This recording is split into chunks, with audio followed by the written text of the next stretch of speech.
নমস্কার, সোশ্যাল বাংলার পর্দায় আপনাদের প্রত্যেককে স্বাগত। আপনাদের সাথে রয়েছে স্নেহা। চোখ রাখছে মুহূর্তে গুরুত্বপূর্ণ খবরাখবরে। ইন্দ্রনগর বাংলা মাধ্যম স্কুলকে পরিণত করা হলো ইংরেজি মাধ্যমে। বিশেষ অতিথি হিসেবে উপস্থিত ছিলেন বিধায়ক সুদীপ রায় বর্মন। নিজের অনাবিল আনন্দের পাশাপাশি জানালো এলাকাবাসীর মধ্যেও খুশির বাতাবরণ বিরাজ করছে। কি বলছেন শ্রী বর্মন শুনে নেব। Bureau report, social Bangla. আমি খুব আনন্দিত যে আমাদের ইন্দ্রনগর হাই স্কুল 2020 সালে এটা শিক্ষা বছরে এটা পেয়ে আমাদের রাজ্য সরকার শিক্ষা দপ্তর এটাকে ইংলিশ মিডিয়াম স্কুলে আপগ্রেড করেছে। তো এটা এই কোভিড-19 সিচুয়েশনে এটাকে ইনগ্রেশন করা হয়নি। তো আজকে আমরা সিদ্ধান্ত নিলাম যে এটাকে ইনগ্রেট করা দরকার এবং আজকে এর ইনগ্রেশন হচ্ছে।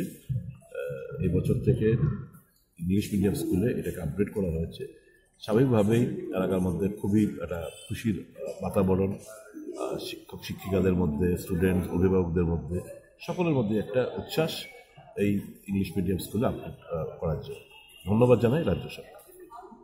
এখনকার মতো সংবাদ এই পর্যন্তই। পরবর্তী বিভিন্ন সংবাদ, বিভিন্ন গুরুত্বপূর্ণ খবরাখবর দেখতে চোখ রাখুন সোশ্যাল বাংলার পর্দায়। নমস্কার।